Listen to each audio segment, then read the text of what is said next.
السلام علیکم دوستو، آج ہم آپ کو بتائیں گے اللہ اپنے بندوں کو بھوکا نہیں چھوڑتا۔ حضرت ابراہیم ابن بشار رضی اللہ تعالیٰ عنہ سے مروی ہے، فرماتے ہیں کہ میں حضرت ابراہیم ابن ادہم کے ساتھ ایک سفر میں تھا۔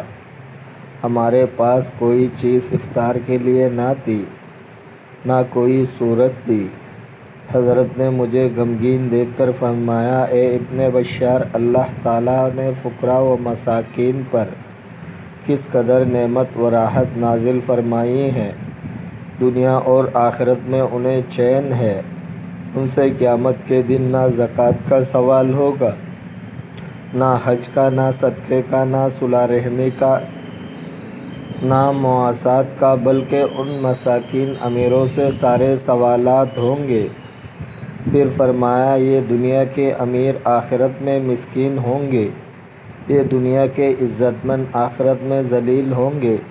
تم فکر غم نہ کرو، اللہ تعالیٰ رزق کا ضامن ہے، تمہارے پاس عنقریب پہنچے گا۔ ہم ان عمرہ دنیا کے بادشاہ ہیں، دنیا و آخرت میں ہمیں پوری خوشی ہوتی ہے۔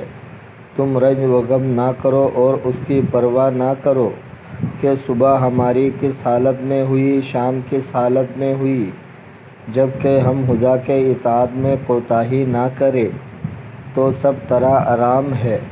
یہ کہہ کر وہ اپنی نماز میں مشغول ہو گئے اور میں اپنی نماز میں مشغول ہو گیا۔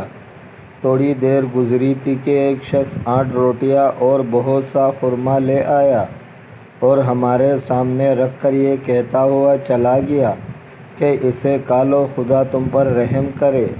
حضرت نے سلام پھیر کر فرمایا، اے مغموم، لے اب کھا لے۔ اتنے میں ایک سائل وہاں سے یہ کہتا ہوا گزرا کہ مجھے کچھ خدا کے لیے کھلا دو۔ آپ نے 3 روٹیاں اور کچھ خرما اسے دیا اور 3 روٹیاں اور کچھ خرما مجھے دیا اور 2 روٹیاں آپ کھائے۔